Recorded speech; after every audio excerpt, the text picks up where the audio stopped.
this is it. The last bit of good Raditz in what if form. For now. Hey folks, MasakoX here. We are now heading toward the conclusion of the Raditz timeline on the MasakoX channel. Here, we did the impossible, and went into the likes of the GT part of the lore, something of which we have not done for any other scenario, but we felt like we could try it here with good Raditz. But now that time is coming to an end. We have seen a lot of things over the years, but now it's time to bring things to their natural endpoint.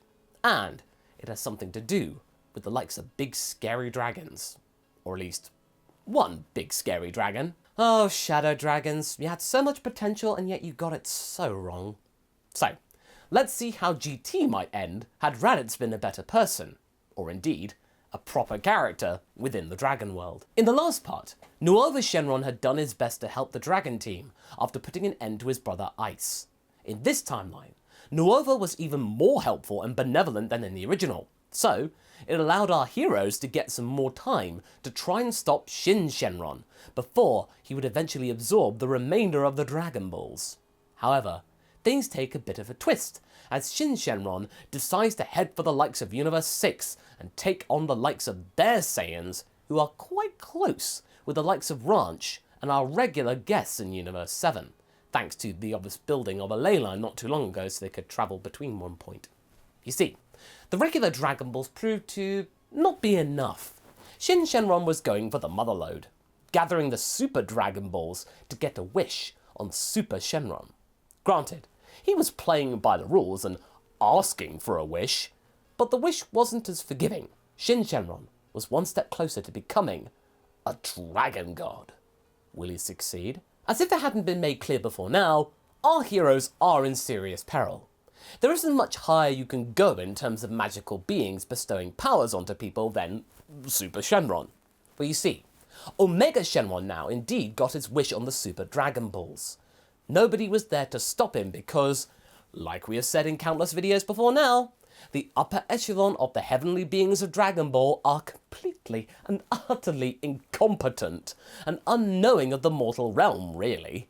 This blindness toward the perils of the Earth Dragon Balls causes Shin to transform. However, instead of simply buffing up to Omega Shenron properly, we see this creature metamorphose into a gigantic version of Black Smoke Shenron. His appearance has completely changed too, far less spiky and now much more ominous. Now, the evil serpent has the powers that go beyond the gods, with the likes of Super Shenron completely unaware of the ramifications since, well, he was just floating there, not doing anything at the sight of this. How are Raditz, Ranch and the others going to deal with that threat, with no other being stronger than it? As you can probably tell, the likes of our favourite pineapple-haired boy isn't going to be put up with such trivial matters as this. "God or not, I'm not giving up!" Raditz yelled, and fired a flurry of ki blasts at the general direction of the evil dragon. But the monster just took it. Well, it was even more galling than that. The beast didn't even acknowledge any of Raditz's attacks, like it were an insect discreetly crawling on your person and you don't even notice it. No, those weird scratches you sometimes get without even realizing it. Raditz stood there, completely shocked. How could this thing ignore such a ferocious attack like that? Vegeta, though, just glared at Raditz with a mixture of frustration and amusement for seeing Raditz fail at something. Yeah, old habits and all. "Seriously, you didn't honestly think that would work, did you? All you're doing is wasting your own energy." Raditz shrugged maddeningly. "That's better than doing nothing, like you are."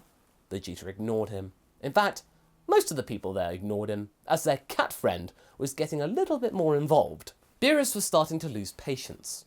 Despite noticing the significant change in malevolent energy, the cat and Angel weren't at all worried, thinking this being is just being merely annoying. "So, now that you're a god and all, what do you plan to do? You do know that we have every intent of bringing your fun to an end, right?" The now fully restored and renewed Black Smoke Shenron chuckled. "Your words speak volumes, puny gods. The overuse of the Dragon Balls in your universes has made you too blind and sloppy. Even your dragon hadn't noticed the terror you are about to face." He grinned at the two cat geodes as well as their Kais. As to what do I plan to do, I'll just do what you two are too weak or too selfish to accomplish. Do your jobs for you. I will reshape your universes into a realm where mortals know their place. None of this trying to drink tea with their rulers. I will become worthy of Zalama's legacy. At the sound of the name, Super Shenron flinched slightly, as if that name was enough to wake it from its apparent torpor. Which, of course, was noticed by Goku and Ranch, them having a very keen affinity with dragons over the years, obviously.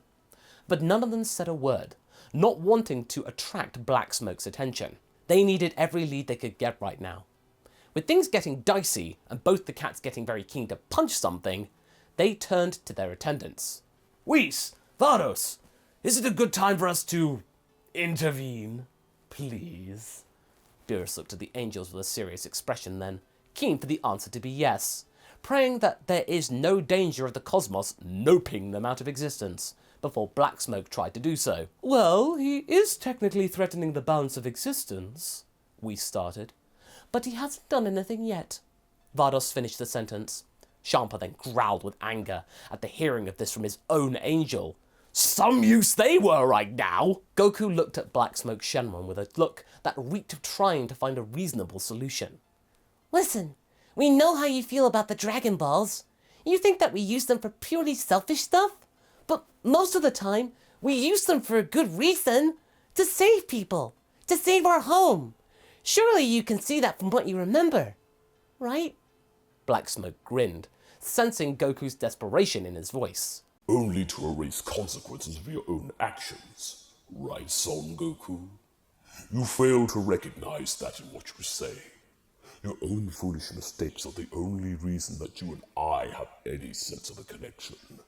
At times when you people had endangered lives, to erase your sins, to forget your own faults, banishing them. Here, Black Smoke took a long look at Vegeta. From existence. In the midst of all of this, Ranch was getting pretty annoyed. She had had enough of all of this cryptic nonsense. What's the point then? Here, Black Smoke turned to her with an intriguing expression, which conveyed her to continue. Why were the Dragon Balls even created if there was no intention of people to ever use them? That's ridiculous! All it does is toy with people's base desires! Precisely. You are a very clever girl. You mortals were never meant to use them. But you see, the divine design that sparked our very creation was undertaken by Namekians. The Dragon God never intended the Dragon Balls to be used by lowly mortals for their own base wants and needs. They were meant to be tools of the gods, to aid them in shaping the land. And as you know, all too well, your gods did a less than stellar job of it. You have no right to do that! To mess with mortals! Gohan chimed in. You can't just punish the whole universe for the actions of a few people! It doesn't make any sense! Goku looked at his son, pondering. He stepped forward and slammed his chest with his fist in a sort of primal stance. If you want to punish someone, you can punish me! It's my fault the Dragon Balls came into our life! It's my fault we were the ones to overuse the power! The rest of the people in our universe have nothing to do with it! Don't bring them into this! Black Smoke Shenron then pondered this though, looking somewhat surprised. How touching. You are willing to give yourselves up in sacrifice for your past transgressions? All of you, without question. He looked at our heroes, hoping to see a shadow of a doubt. But he didn't get that. There was nothing. They stood firm with Goku. All of Universe 7's fighters, annoyingly for Black Smoke, stood together, ready to accept their punishment. After a moment, their Universe 6 allies joined them as well, standing right next to them. The dragon cackled loudly. Even though he wanted the universe to suffer in its entirety, he at least sought some satisfaction in making the perpetrators squirm, them taking responsibility, for once. Good. So be it.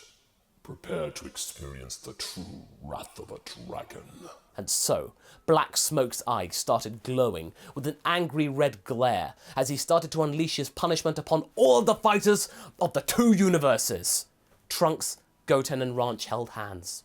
Pan hugged her grandpa and father.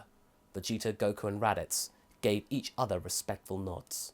Beerus and Champa also bowed their heads slightly before the sacrifice of the mortals. But nothing happened. Was that all a ruse? Much to the surprise of everyone, including Black Smoke Shenron, the hurtful act never carried out. Everyone remained unscathed. Black Smoke writhed in rage. What's going on? I was to erase them. Why didn't it work? And then, after remaining silent and still for all this time, Super Shenron finally spoke.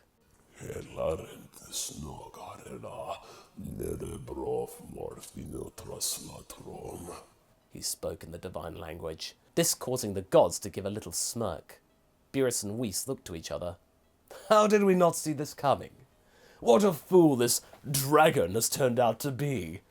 The rest of the gang were confused. See what coming? What? What do you mean? They deserve to be punished. They have overused the legacy of our creator, Great Super Shenron. They need to go! Blacksmith started to lose his composure, while Super Shenron remained stoic and unmoving.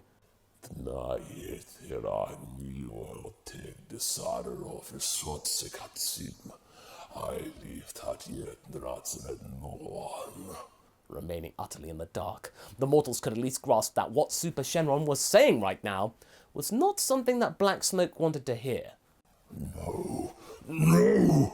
This is not how this is supposed to end! You cannot just forgive them! Meanwhile, Super Shenron looked at Goku, just as if he nodded at him.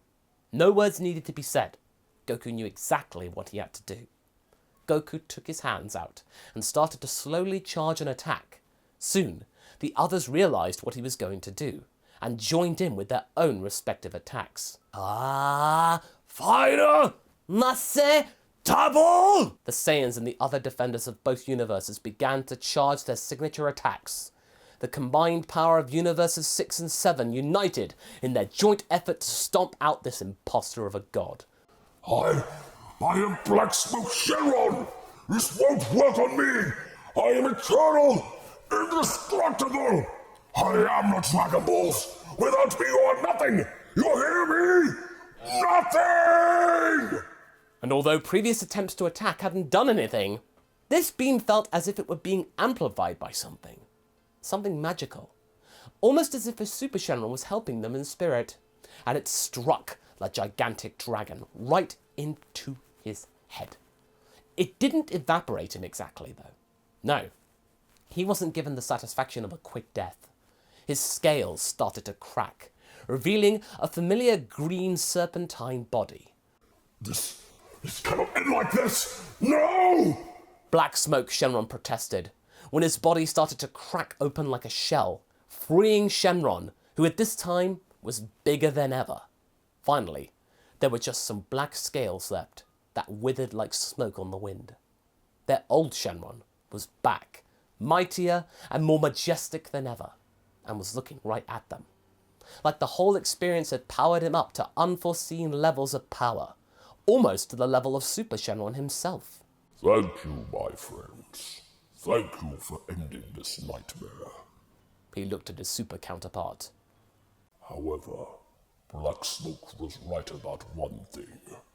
The Dragon Balls have been overused, so it is with regret that they must leave the Earth, leave this universe, be taken to a place where mortals will never again be able to reach them. It is for the best. Well, that's a relief. But before you do that, could you at least make me normal again? Shenron looked at Raditz, who then popped back into his normal adult self rather quickly. Now how about Kakarot too? Actually, I wish to offer Goku the chance to travel with me. Goku smiled at Shenron. All right. What? Everyone shouted, including the gods, who were looking at Goku. Sounds like another adventure. I could do with a good old-fashioned adventure after all this. You can't just leave, Grandpa. I'll miss you. Pam was getting angry. Don't worry. It's not goodbye forever. Or at least, I hope it's not. He looked at Shenron, who wasn't saying anything. Super Shenron also didn't say a word. Where are you taking him? Vegeta asked the dragon with a flat, dry voice. To the realm of our creator, the dragon god Zalaba, so he can train under him. Well then, I wish to go as well. Vegeta looked stern. But before Shenron could respond to this request, Goku intervened. No. Goku flew over to Vegeta and hovered at his eye level. You can't come with me. Not this time, Vegeta. The others need you and Raditz here. You guys got this. I can't think of a better team than all of you. Besides, you got a big family. You can't just leave them behind. Well, so do you. Vegeta gave Goku a weak smile. Yeah, but we both know that you're a better family man than me. And as such, Goku bid a hearty farewell with his loved ones, and naturally there was a lot of hugs and tears. In fact, nobody had any idea whether they'd ever see Goku again. Shenron then gave everyone a ride back to their respective universes, and before Goku and Shenron left for the Dragon Realm, they visited all of his friends, and Goku of course had to explain everything to Chi-Chi, who was very sad, but in a way understood that such is the nature of Goku. In the end, Goku, Roshi and Krillin met at a certain beach to once again have a spa for old time's sake. And then the dragon and Goku flew away, even from the regular God's eyes. Beerus often asked Whis about the whereabouts of Goku, but Whis always just smiled and looked away. He knew where they went, but he couldn't tell a soul, not even his boss. Universes 6 and 7 had their guardians, with Ranch, Goten, Trunks, Kaba, Kale, Caulifla, mentored by Raditz and Vegeta, and everything was good. That is until Universe 3's scientists started to remember his disgrace from the Tournament of Power, but that, my friends, is a story for another standalone chapter. For now though, we say goodbye to Raditz and Ranch in the GT timeline. But what did you folks think? Did you feel this was a good way to wrap things up? Are you curious about this new standalone chapter? Leave a comment below and let's get this discussion going. And I will see you in the next video. Catch you later!